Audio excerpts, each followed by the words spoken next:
chegamos ao segundo bloco. Os presentes podem lançar questões, né? Seria bem interessante tirar proveito desses dois grandes professores, literatos, no caso, né, da Ana, escritora também, e eu vou me valer da minha credencial de anfitriã para lançar mais uma questão, né, que dialoga com tudo isso que vem sendo dito, né. Eu pergunto para vocês, só um minutinho que eu não estou me enxergando, né? Um país cada vez mais conservador, né, como o nosso, né, em que as fake news com supostos kit gays e mamadeiras de piroca ajudaram a eleger um presidente homofóbico, racista, misógino, miliciano, né, fariseu, como esse, né? Vocês como educadores, né? A educação sexual nas escolas, né? A pauta mais do que urgente. Vide o caso recente aquele caso escabroso da menininha de 10 anos, foi estuprada e engravidada pelo próprio avô. E o aborto, né, necessário, indeclinável, autorizado pela justiça, escandalizou, né? Ainda conseguiu escandalizar um aborto autorizado pela justiça no menino de 10 anos. Então, levando em conta o contexto atual, que distinção que vocês arriscariam, né? Agora a gente vai ter que ser mais breve nas respostas, para que os nossos convidados consigam também, né, lançar indagações. Que distinção vocês arriscariam entre o erótico, o obsceno e o pornográfico? A Ana trouxe algo muito importante do capitalismo, né? Como que a indústria da pornografia vem cooptando, né, meninas, meninos, né, também promovendo crimes. A pornografia é sempre necessariamente vulgar? Isso eu sei que é um terreno pantanoso e complicado, para a gente não cair num talvez moralismo. Então, lanço a pergunta, a Ana foi a última que esteve com a palavra, o Fábio responde, depois a Ana, eu só vou pedir para nós sermos mais breves, dada a hora, porque temos ainda inscrições. Respostas mais enxutas, por favor. Então, para ser breve, né? Eu não faço distinção entre erotismo e pornografia, especificamente. A obscenidade está nos olhos de quem vê. Se todos nós fôssemos educados para respeitarmos os nossos corpos e cada um tivesse a possibilidade de usar o seu corpo conforme bem entendesse, a gente não teria problema com isso. No entanto, não somos, e acaba, então, o capitalismo cooptando tudo e a gente vê o que é o uso indevido ou indébito, né, nesse sentido, do sexo a partir da exploração pornográfica. Só para aí eu gostaria de ler, não é? Dois poeminhas rápidos do Valdo Mota, e aí vocês pensem aí, né, se é pornográfico, se é erótico, eu não faço essa distinção. A primeiro deles é exortação.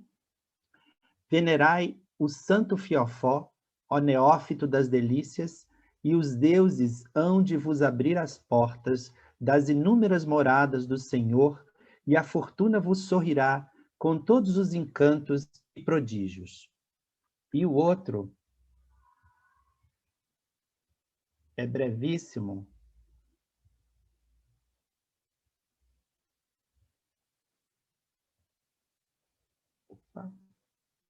No cu de Exu, a luz. Nossa, praticamente um haikai, um haiku. Haiku. Haiku. Obrigada, querido. Ana?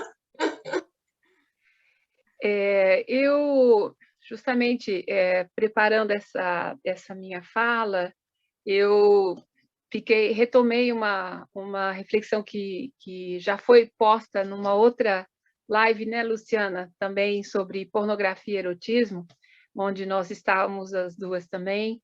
Acho que foi aqui nos Três Mal Amados. E eu tenho cada vez mais dificuldade em também fazer essa distinção. A única distinção que eu faria é que a pornografia ela é o uso por uma indústria, por um sistema capitalista do corpo e do prazer que esse corpo domesticado ele pode proporcionar, porque não é um corpo livre. Aquilo ali, quem já viu pornografia, eu pessoalmente não sinto nenhum tesão com aquilo. Então, é uma coisa de uso mesmo, de uso dentro de um sistema econômico, onde o desejo não entra em conta e o corpo se torna uma mercadoria. Pronto, é isso. Então, mas isso é que eu vejo do ponto de vista quando eu vejo as relações econômicas que nos tecem também, né? Nós vivemos em sociedades onde existem essas trocas econômicas. E o corpo é uma mercadoria, né? Você vende o corpo, você compra o corpo, e você compra corpo hoje para levar entorpecente a pessoa ingerindo a droga. O que é aquilo na minha visão? É uma compra momentânea, caso a pessoa não morra, né? Se a coisa não estoura dentro dela, mas é a mesma coisa, é uma possessão do corpo. Eu tomo posse daquele corpo durante algumas horas, durante a vida toda, e eu vou usando para ter dinheiro com aquilo. Mas eu, pessoalmente, tirando essa questão da exploração econômica do sexo, e as relações de poder que estão aí, eu não vejo muita diferença. E eu quero aqui ler um texto de um poeta que eu gosto muito, teve uma vida muito sofrida, Cruz de Souza, e o poema dele intitula-se Seios. Então, lendo aqui. Magnólias tropicais, frutos cheirosos das árvores do mal, fascinadoras, das negras mancenilhas tentadoras, dos vagos narcotismos venenosos, oásis brancos e miraculosos das frementes volúpias pecadoras nas paragens fatais, aterradoras do tédio, nos desertos tenebrosos. Seios de aroma embriagador e langue da aurora de ouro, do esplendor do sangue, a alma de sensações tantalizando. O seio, ó seios virginais, talamos vivos, onde do amor nos êxtases lascivos, velhos faunos febris dormem sonhando.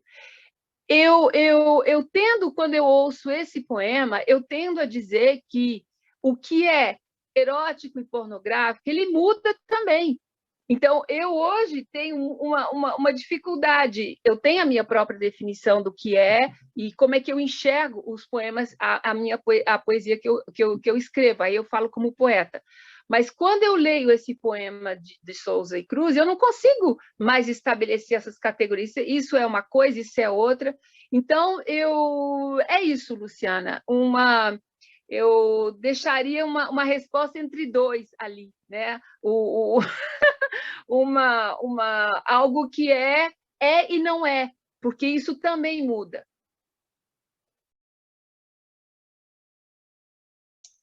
Ótimo, perfeito, perfeito. Sidney, Olívio, gostaria de fazer uma pergunta. O Jorge e o José.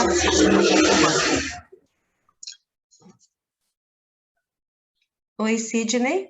Olá, rapidamente.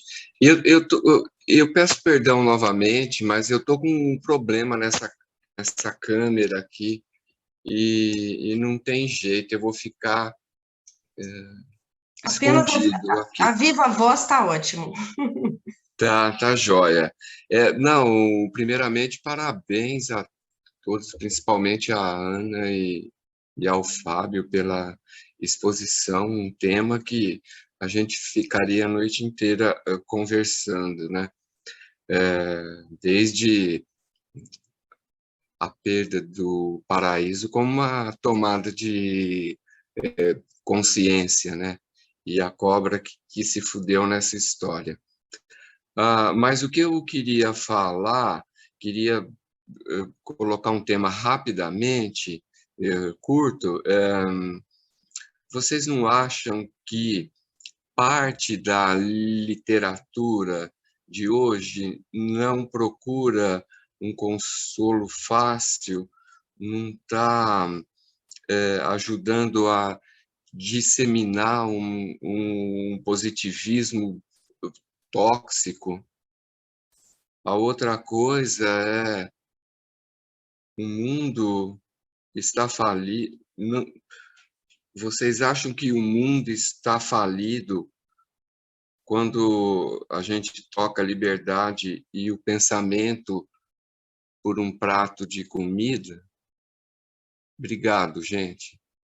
Talvez fuja um pouquinho das coisas, tal, mas, afinal, esse moralismo acaba com tudo, né? A arte tem que incomodar.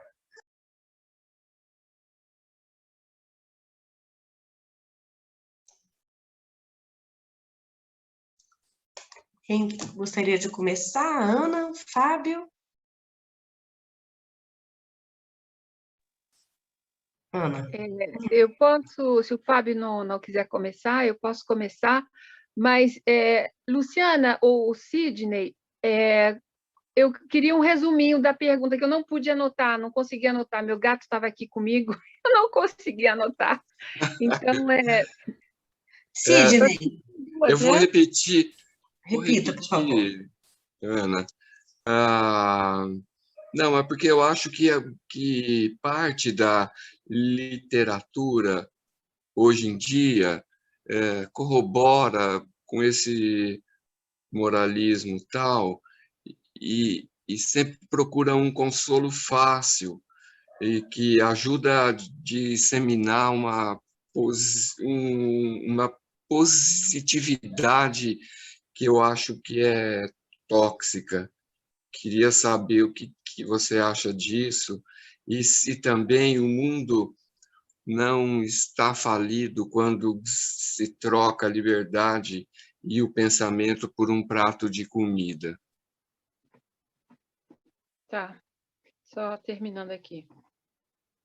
Que eu penso melhor quando eu escrevo. Bom, o primeiro ponto, se a literatura corrobora com a questão do moralismo, eu vejo a literatura como um tipo de texto que também foi construído historicamente. O que é literatura varia de cultura para cultura, e principalmente quando a gente pega tempos cronológicos distintos. Então, o que nós chamamos, por exemplo, hoje de romance, né? A gente da área da literatura, a gente sabe que o romance, a forma do romance, ela nem sempre existiu. Então, o grande romance na história da literatura europeia é o Dom Quixote, embora na França tenha tido algumas outras iniciativas, talvez um século antes, mas não alcançaram muito público. Dom Quixote é aquela explosão e que virou realmente uma referência na área da história, na historiografia, né, da literatura, nesse caso da Europa. Então, eu vejo, Sidney, que a literatura não é um corpo fixo e que ela acompanha também o seu tempo. Então, você tem, em função daquilo que é possível, as pessoas elas vão expressando isso. E então, eu não saberia dizer se hoje... Eu hoje vejo, a minha leitura atual é a seguinte: nós estamos numa luta muito grande de narrativas, em que aquilo que existia antes, tem gente que quer manter e tem muita gente que não quer manter, e a briga está aí. Eu acho que é isso, as visibilidades apareceram, as pessoas estão conquistando a cena pública, até pela mídia social. Hoje eu posso fazer um blog, hoje eu posso ir para o Instagram, eu posso fazer... Então, tem ferramentas e as pessoas estão se apropriando. Então, eu não saberia responder de maneira monolítica, tá? Se a literatura... Eu penso mais que a literatura, mas é uma hipótese aqui, e do que eu li também. A literatura, ela tem uma relação direta com o seu tempo. Por exemplo, na parte da arte, a arte também é assim, embora você possa também ter algumas coisas que fujam a isso. Mas durante o que o Hitler colocou como paradigma artístico, foi algo que foi a arte daquele momento. E se eles tivessem ganho a guerra, nós teríamos uma outra história, com essa arte do homem ariano, aquele homem forte, louro, aquelas narrativas dos vikings. Então, é isso, do Deus Thor, é tudo isso. Quando você estuda a arte, nesse momento, foi aquilo que aquela sociedade produziu. E que, no fundo, depois teve uma grande alteração, porque eles perderam a guerra. Então, mas às vezes eu fico pensando, e se eles não tivessem perdido a guerra? Que narrativa, que arte a gente teria hoje? Então, eu não vejo essa questão da literatura como algo monolítico, eu vejo que ela é muito influenciada pelos momentos, pelas situações. O Brasil da ditadura, o que era possível naquele momento? Como é que os escritores brasileiros eles contornavam a censura? Eles contornaram. Muita gente teve um esforço muito grande para driblar a censura. E é sempre esse papel que o escritor, quer seja ele o romancista, o dramaturgo ou o poeta, eles tentam fazer, porque a palavra ela te empurra, né? O texto vai te empurrando. E como nós já falamos aqui, um lugar para a gente se expressar. Então, eu vejo isso em função das situações mais históricas, digamos, né? O mundo não está falido se eu troco por um prato de comida. Eu confesso que eu não entendi direito a sua pergunta. Eu acho que mas assim, na minha leitura, o prato de comida ele sempre vai ter que existir, porque as pessoas precisam comer. Então, mas eu confesso que eu não entendi direito qual é a relação que você estabelece entre a falência, o mundo e o prato de comida. Eu acho que é a questão, a arte, né? Não há mais a arte, infelizmente, no mundo como o nosso, em que a necropolítica, né, lança seus tentáculos e essa roda dentada, exige mais do cidadão o prato de comida do que a procura da arte. Eu entendi a pergunta nesse sentido. Aí o mundo está falido, né? Porque, em primeiro lugar, o prato de comida. Mas aí, se o Fábio quiser responder, aí a gente tem o Josafá e o Jorge Amâncio. Primeiro o Jorge, depois o Josafá. Eu acho que a pergunta para o Sidney, eu volto no seguinte sentido. Quando o mundo não esteve falido, afinal de contas, desde que nós, enquanto seres humanos, nos juntamos em sociedade e construímos essas moedas de troca, seja elas quais forem, a gente trocou a nossa liberdade justamente pela vida em sociedade. Foi isso que a gente fez, na minha opinião. E a arte, ela fica nesse lugar, né?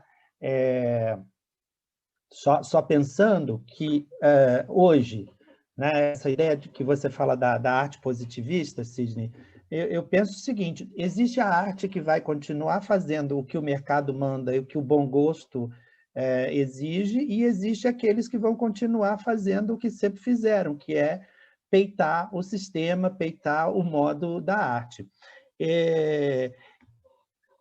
Vou ler aqui, posso, Luciana? 2 poemas? Sim, por favor. Diferentes.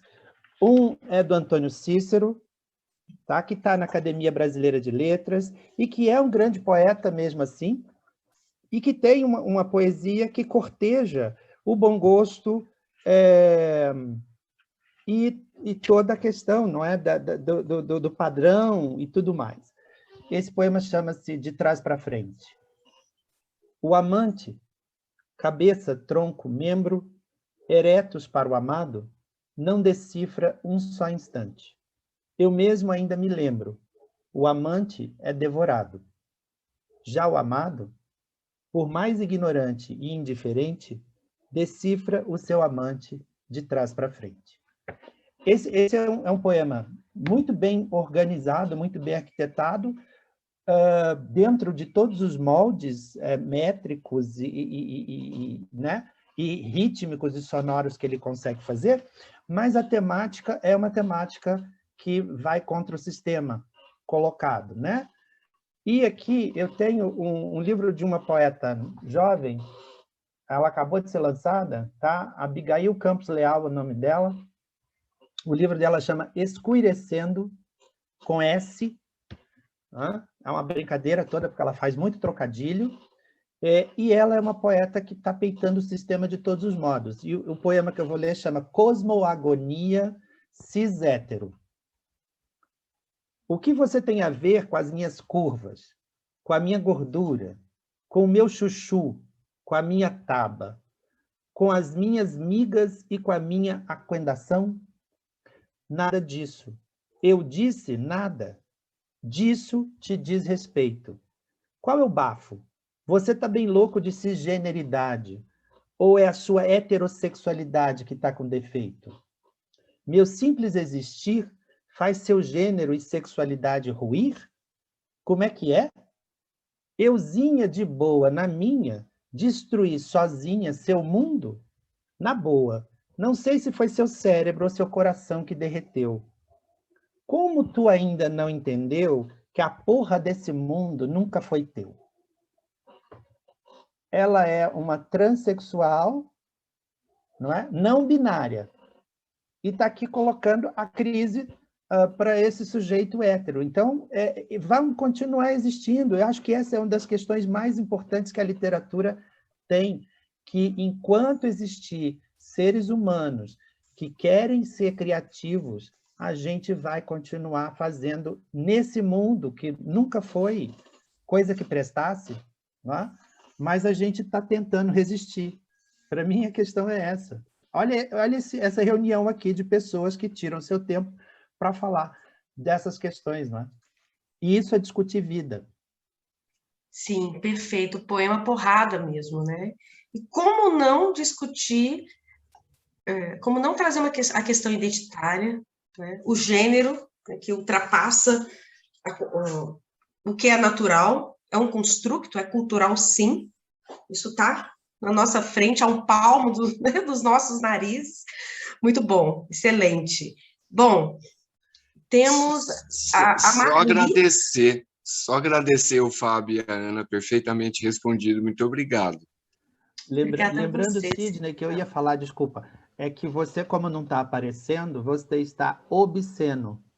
Está fora da cena. Está fora da cena, viu, Sidney? Perfeito, perfeito.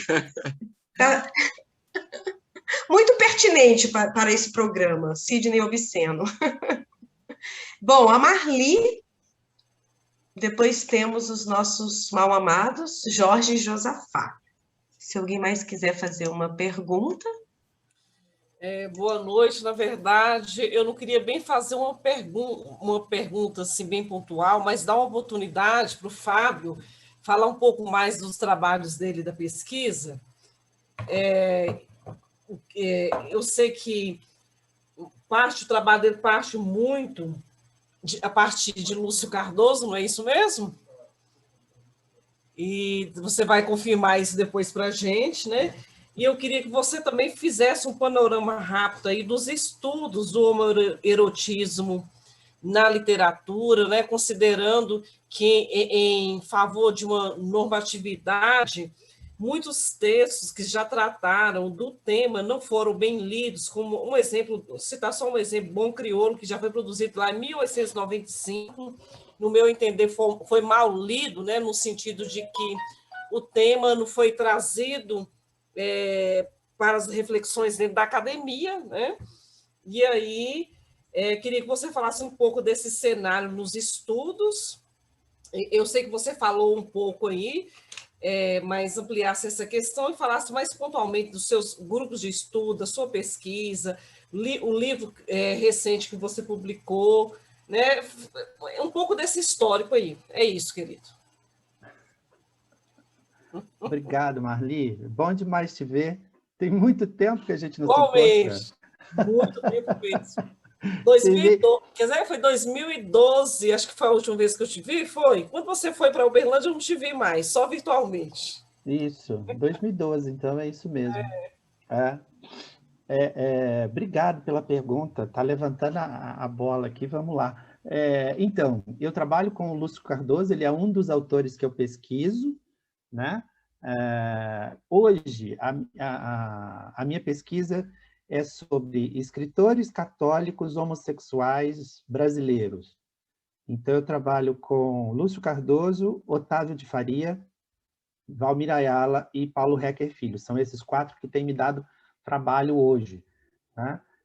Que me interessa muito pensar como é que esses sujeitos homossexuais, alguns deles extremamente ousados para o tempo deles, porque o Lúcio Cardoso era homossexual que todo mundo sabia, né?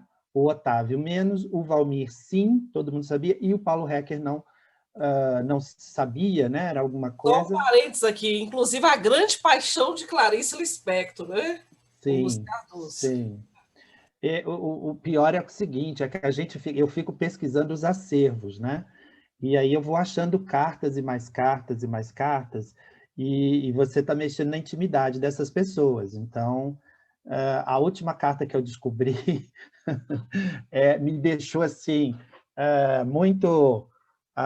era uma coisa que eu sabia, mas eu não sabia que era tanto, né? É a paixão do Valmor Chagas com Paulo Hecker Filho. Isso talvez para algumas pessoas possa ser novidade, tá?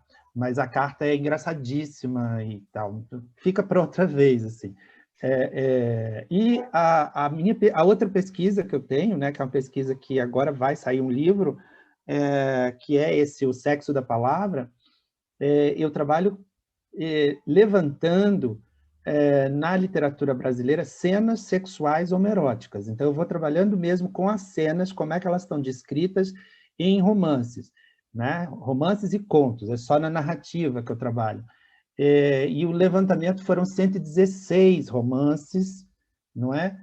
Isso só sobre cenas sexuais, entre o século XIX, fim do século XIX, até 2016, quando eu termino, porque aí eu tinha que terminar, não é?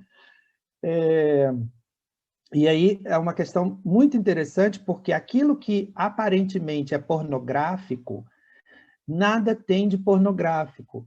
Existe, sim, lógico, existe. Num primeiro momento, você tocou no bom crioulo, né? Existe um interesse em tratar a coisa como patológica, e aí, sim, eles vão tratar a questão da homossexualidade como patologia. Isso vai até os anos 70 do século XX, quando a gente vai ter uma diferença muito grande nessa geração dos anos 70, que vai ser a geração liberada, vamos dizer assim. Que aí é o João Silvério Trevisan, o Aguinaldo Silva, e o Darcy Penteado e tal. Então, a gente vai tendo isso até chegar, né, em autores como João Gilberto Noll e tudo mais. Então, é um trabalho bem grande e é muita coisa que a gente vai levantando aí para perceber como é que se tratou esses sujeitos homossexuais aí pela literatura, como é que ela fez isso, né? Os estudos literários, a gente conseguiu fazer muita coisa desde 98 para cá, tá? A gente fez um levantamento, meio que já se considera a existência de um possível cânone, um contra-cânone, né, homossexual no Brasil, inclusive. No mundo já tem, né, o Gregory Woods tem um livro chamado Cânone Gay Ocidental, mas aqui no Brasil isso não está feito ainda, mas a gente tem feito esses levantamentos, não é? E a gente conseguiu levantar, aí não por conta da questão das cenas sexuais especificamente, mas o tratamento dispensado a homossexuais no Brasil em literatura, o primeiro livro pensava-se que era o Curtiço, que é de 1891, que tem aquela figura que é o albino, né? Mas a gente já descobriu que existe um livro chamado Um Homem Gasto, que é de 1885. O meu projeto, O Sexo da Palavra, rendeu uma editora chamada O Sexo da Palavra. Viu, Ana Rossi? Se você quiser publicar, a gente está procurando, logicamente, tem feito edições trazendo esses textos para a contemporaneidade. Então, a gente publicou o Homem Gasto, tá?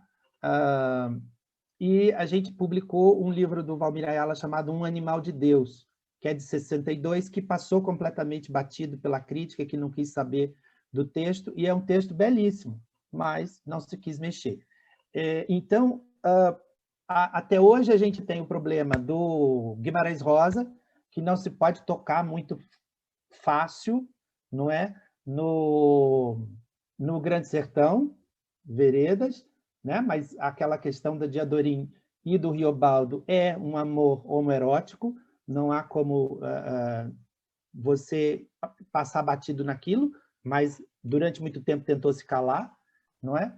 E eu, por exemplo, estou doido para conseguir tempo para escrever um artigo sobre Noites do Sertão, que ali eu estou chamando de Buriti Lésbico, não é? Que é uma novela que eu acho belíssima e que teria para pensar. Mas a gente tem conseguido muita coisa, mesmo com toda a dificuldade, tá? Graças à nossa resistência. Temos insistido. Maravilha, querido. Parabéns pelo trabalho, viu? Obrigado, parabéns. Querida. Insistência e resistência. E, de fato, esse trabalho seu de inventariar, né, é extraordinário, extraordinário, né? De trazer à luz mesmo o que está oculto, né, o que foi escanteado. Maravilhoso, necessário. E você precisou, isso que me parece interessante, você precisou constituir uma editora, talvez por não ter conseguido um acesso, né, em outras. Sim. Montanha não foi até Maomé, você... Eu dei a sorte, eu casei com um editor. Aí a gente montou a editora. Não, já ficou ótimo. Excelente. Olha, eu vou passar agora para o Jorge. É um duplo casamento, né, Fábio? Duplo casamento. Que já são 10 horas da noite. Só um comentário rapidinho aqui. Eu entendo que esse trabalho seu de levantamento, Fábio, vai servir de base para muito pesquisador, né, a partir desse inventário aí. Então, você está fazendo um trabalho mesmo de desbravar, isso é muito bom. Agora, porque já são 10 horas da noite, eu passo a palavra para o Jorge. Uma pergunta, respostas rápidas, depois o Josafá, e a gente fecha. Jorge, querido. Queria parabenizar e agradecer Ana Rossi, ao Fábio Camargo, né? Que eu já peço mil desculpas, no cartaz eu cometi um erro no seu nome, mas, Fábio Camargo, um prazer imenso, imenso você está aqui. Eu vou ler um texto, vou voltar lá no século XVII, basicamente, onde começou essa conversa, que é um texto feito pela organizadora e pesquisadora desse livro, que é Que Seja em Segredos, Ana Miranda, ela fez textos, são todos textos freiráticos, né? É uma história que eu acho muito interessante. Eu vou ler só, primeiro, uma pregação do jesuíta Antônio Vieira. O demônio, que é um espírito, e espírito soberbo, sem reverência pelos lugares sagrados, entrava nos claustros religiosos, passeava nos corredores e dormitórios, e por mais fechada que estivesse as celas, sem gazua, sem ser ladrão, se metia e morava nelas. Por sinal, senhoras, que muito o deixaste na vossa cela, e o achareis lá, quando retornares. Foi o que pregou o jesuíta Antônio Vieira às freiras no convento de Odivela, em 1654. Porque eles usavam as freiras, né? As freiras namoravam, tinham 1000 pessoas, eram feitas para isso. E tanto é que, para mim, um dos livros que eu achei mais interessante, eu vou ler também um poema que O título é A Outra Freira, que, satirizando a delgada fisionomia do poeta, lhe chamou de pica-flor. Se pica-flor me chamais, pica-flor aceito ser. Mas resta agora saber se no nome que me dais meteis a flor que guardais, no passarinho melhor. Se me dais esse favor, sendo só de mim o pica, e o mais vosso claro fica, que fico então pica-flor. Isso aí é uma das andanças das freiras, né? E aí eu vejo o quanto o judaico, o cristianismo, né, bloqueou toda essa identidade. Então, a minha pergunta vai para o Fábio, que essa identidade é uma identidade de masculinidade, né? Tanto faz ser hétero ou homoafetiva, né? O homoafetivo tem também a sua masculinidade, como o hétero também tem a sua identidade, a sua identidade masculina, né? E eu vejo, por exemplo, essa diferença dos poemas. É que eu queria... Quando eu pego um poema erótico, escrito por um heterossexual, é um poema que vem carregado de tanta virilidade que eu, quando leio, eu não me identifico com aquela virilidade. É um negócio que chega a ser até monstruoso, né? Até muitas vezes eu também não acho que pornográfico e erótico tenha muita diferença, mas eu vou colocar a palavrinha sujo, né? E também, ao mesmo tempo, tirando o Glauco Matoso, que faz poemas eróticos sujos, maravilhosos. Quer dizer, as coisas podem não ter muito a ver. Então, eu vejo que a poesia, que eu pouco conheço, né, dos homos afetivos, essa homo erótico, ele traz um poema que a sexualidade, acho que eu posso chamar assim, ela não fica explícita, ela não fica clara, ela é belamente contornada e muitas vezes até escondida, que só poucos vão saber, né? Como é que tem a ver isso? Tem a ver com a construção de identidade, tem a ver com o bloqueio? Eu queria saber um pouco disso, se fosse possível. Então, a sua pergunta também é muita coisa, Jorge. Eu sei. Mas, seja breve, por favor. Pois é, ok. Então, o que a gente tem feito cada vez mais é estudar as masculinidades.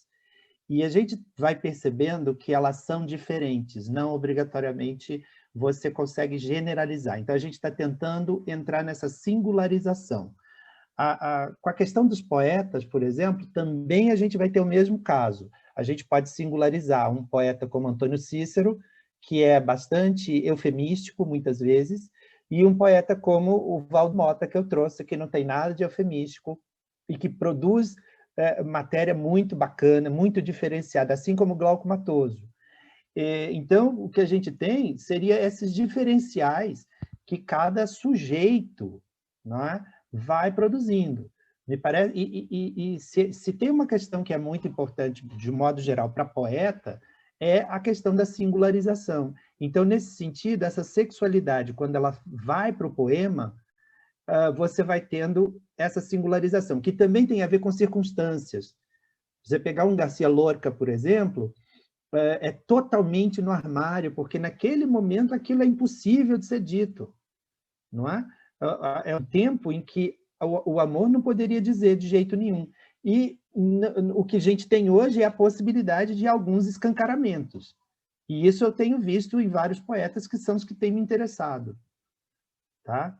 Agora a conversa é para bem mais tempo. Muito obrigado, muito obrigado. Obrigado a vocês. Josafá? Primeiramente, boa noite a todos. Desculpe aí o empecilho, mas eu gosto sempre de falar que eu moro na roça, então a roça, de vez em quando, tem seus inconvenientes que no meio urbano não ocorre com a mesma destreza. Mas vamos lá. Eu vou ler um poemazinho aqui de de uma amiga, do livro Vermelho Fogo, é da Regina Azevedo, lá de Natal.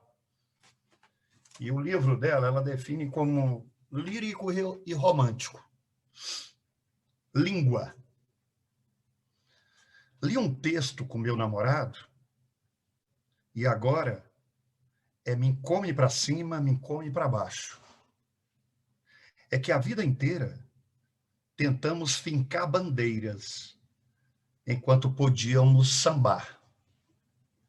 Mas agora ele diz, me encosta, e eu adoro, claro, fico logo molhada. Com essa ideia de sobrepor camadas, de fazer da língua a própria bala.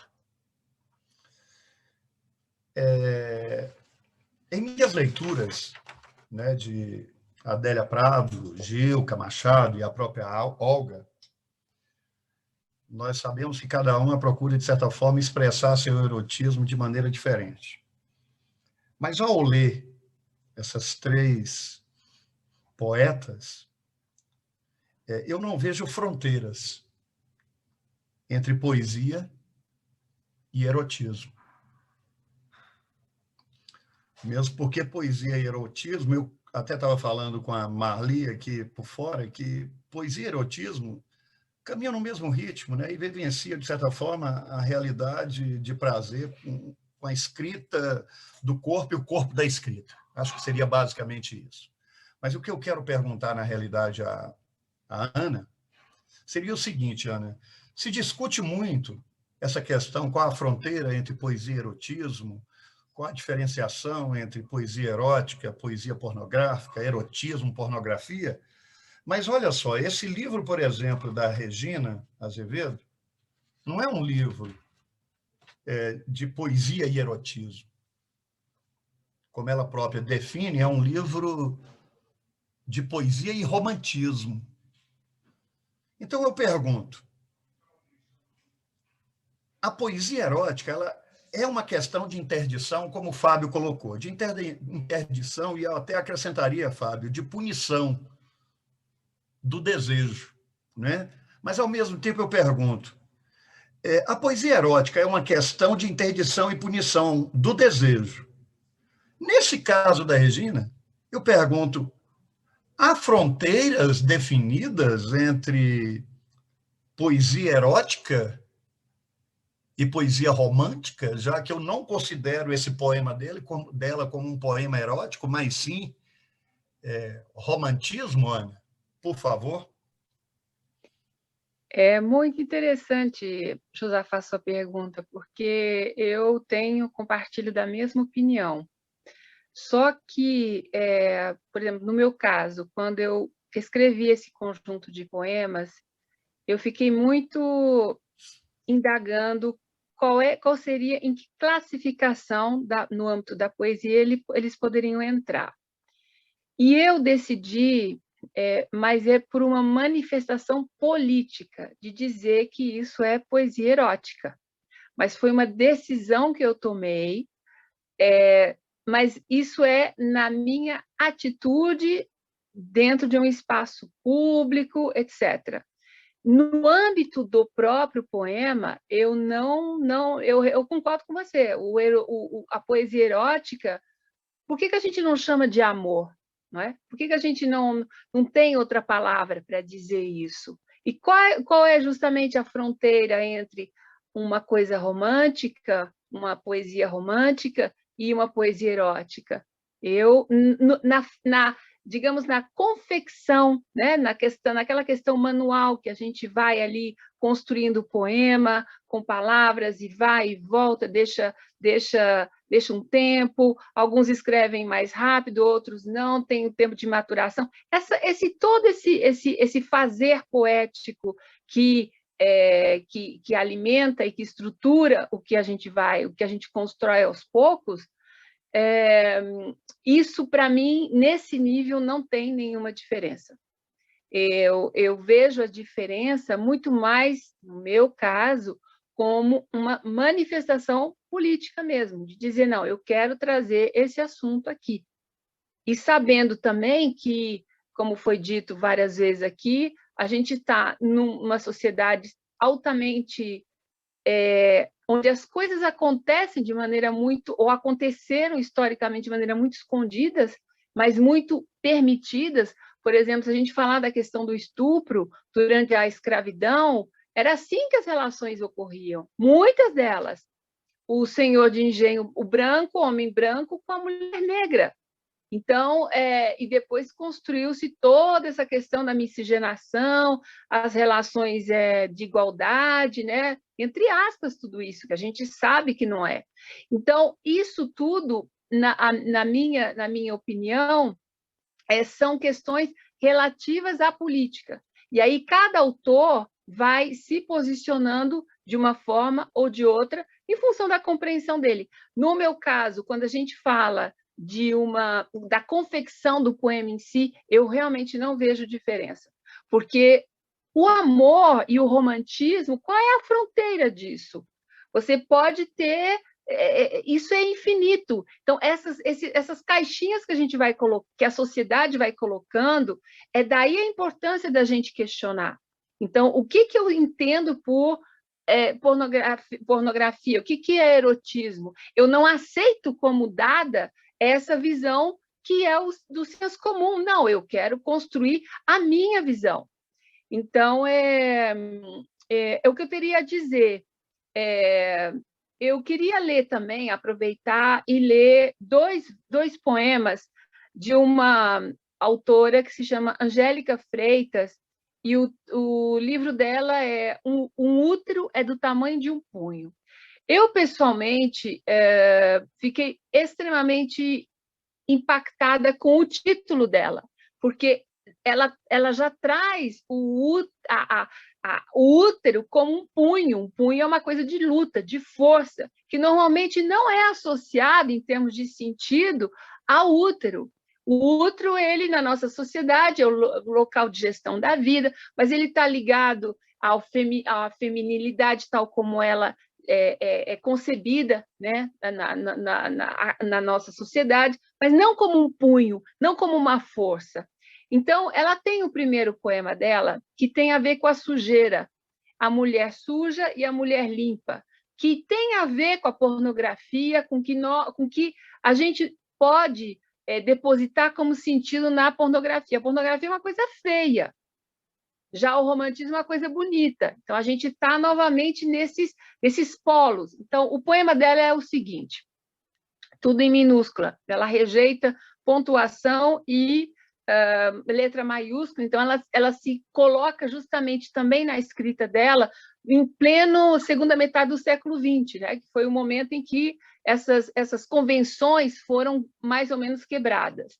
Então, por que uma mulher boa é uma mulher limpa? E se ela é uma mulher limpa, ela é uma mulher boa.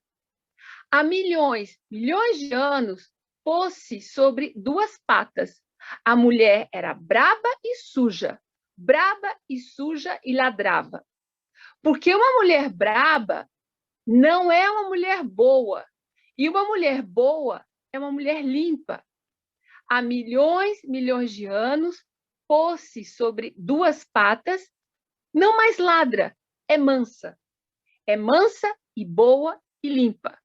Esse poema aqui, assim, ele define toda uma coisa ligada justamente ao que constrói o feminino e o que é permitido, como é que, o que é o feminino? O feminino é isso, no âmbito do senso comum.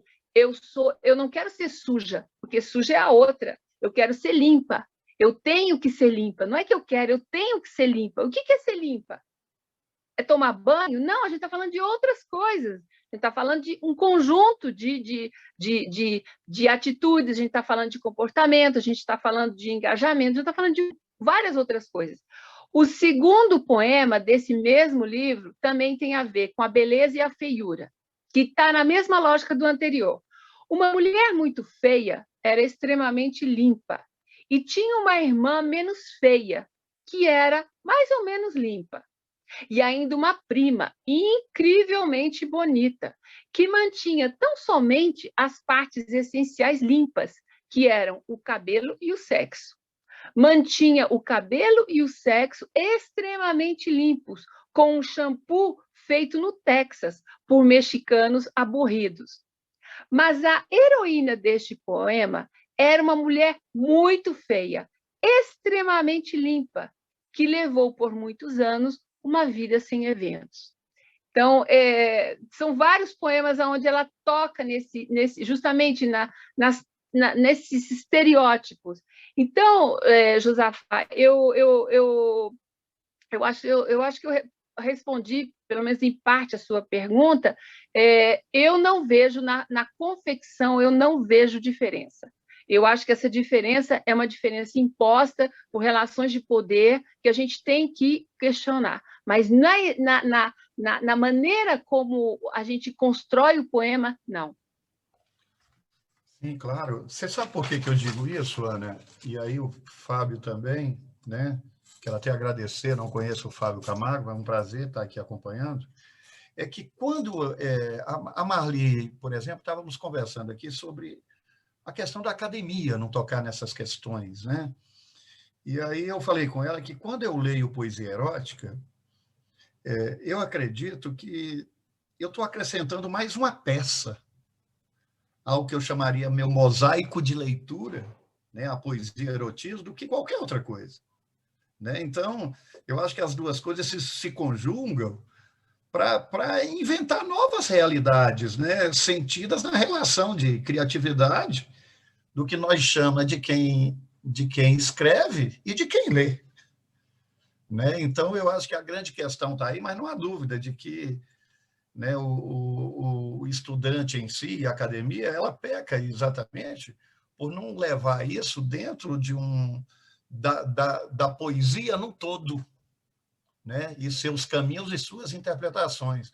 Mesmo porque eu sempre acredito, o que é a poesia? É um desnudar, é um despir, né?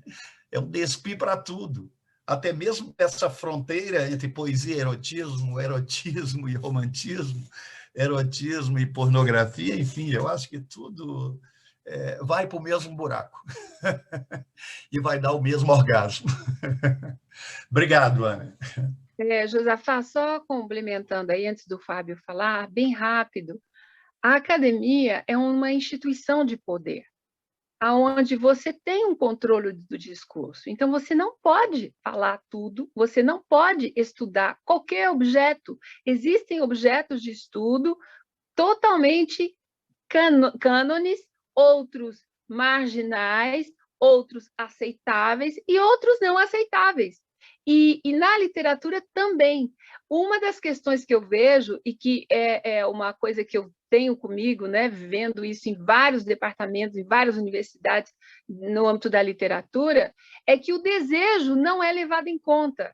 Então, você tenta, numa análise, você tenta buscar aquilo que é objetivo. Não existe isso. A gente está em outro nível. A gente está no nível do simbólico, a gente está na fronteira com a psicanálise, a gente está com a construção de identidade. Então, é outra coisa, a gente está falando de outra coisa. Mas essa outra coisa, ela tem uma complexidade tal que ela não é abarcada pela universidade como instituição, porque não é possível, é a minha opinião. Eu não sei o que o Fábio pensa a respeito, ou é dificilmente aceitável. Porque também tem os controles externos, a gente está vivendo isso nas universidades, né? O controle externo, o que acontece lá dentro é objeto de um seríssimo controle, porque a questão é dominar as cabeças. Então, se o professor começa a dizer outra coisa, esse outra coisa é perigoso potencialmente. Então, é uma questão bem complexa que eu queria só trazer aqui. Obrigada. Essa é uma questão absolutamente complexa, mas que ainda na universidade pública, federal, estadual, o professor ainda dispõe, né? Ele ainda é soberano em sala de aula. Né? Por mais que estejam tentando emplacar a escola sem partido, todos os mecanismos censores, repressores.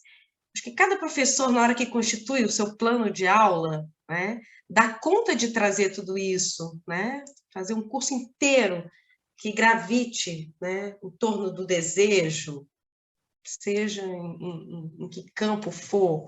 Eu ainda acho possível. Agora, como instituição, ali, né, no fluxograma, o que o Fábio fez na Federal de Uberlândia é extraordinário, né? Mas ele mesmo diz, eu tive que trabalhar um espectro, né, um leque amplo para agregar o homoerotismo. Se chamou de literatura das bordas, algo assim, que eu anotei. Gente, pelo tardar da hora, eu não sei se o Fábio gostaria de comentar alguma coisa, mas no meu fechamento vocês podem até rebater, se for o caso. O Josafá trouxe uma questão muito interessante, né? Como poesia e erotismo, como palavra poética, que a palavra poética também está na prosa e na narrativa, se enfeixam, se enredam, se confundem, né? Tem esse livro aqui que eu gosto muito, do Otávio Paz, a partir de Sade, O Mais Além Erótico, né? Em que o Otávio Paz, a partir de Marquês de Sade, né, compreende a palavra poética, né, a linguagem literária como erótica. Por quê? Porque tensiona, dilata e não se alcança, né? Investe no percurso. O erotismo, o desejo está nesse território completamente deslizante, né? Ambíguo, não passível de ser fixado, nomeado, né? Classificado. Esse é o grande perigo, né? São as grades. E a palavra literária, né? E o que o Fábio vem trazendo e vem estudando, né? Nesses grupos de pesquisa todos, né? Quando arrasta o... Bom, aí a gente nem precisa ter essas fronteiras do obsceno, o erótico.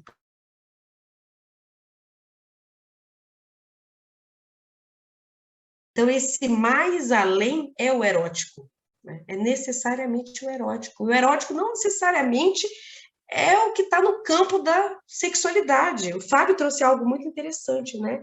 O corpo que usa a palavra para ser reconhecido. Então, pode estar na unha, pode estar no sexo. É isso. Somos seres eróticos, porque a gente tem uma potência, né? E eu gostaria de agradecer imensamente, uma noite extraordinária. Vocês dois são fabulosos, né? É uma pena a gente, né, sermos regidos pelo tempo, né? Isso é desesperador. A Ana foi muito feliz em ter trazido a Angélica Torres, né? Essa paródia, essa crítica ácida do silogismo, o poema constituído a partir dos silogismos, né? Boa, mansa, limpa. Me lembrei da música do Francisco Elombre, Triste, Louca ou Má. É isso, né? Chega, né, de sermos sempre definidos, porque se somos definidos, somos reduzidos. E isso é muito empobrecedor. Então, eu vou abrir a palavra para que vocês se despeçam, fechem com algo. Agradeço imensamente, foi um prazer. Agradeço muito a Marli ter nos apresentado, Fábio, Camargo, mas é Figueiredo também, tá, Jorge? Não erramos no cartaz. Figueiredo Camargo. E eu abro a palavra para que vocês se despeçam, agradecendo novamente a presença, lembrando que esse programa está sendo gravado, depois é editado e fica no YouTube. Eu vejo como um programa, um memorial mesmo, né? Um documento, como um documento. Então, novamente, obrigada, boa noite, Evoé e fora Bolsonaro.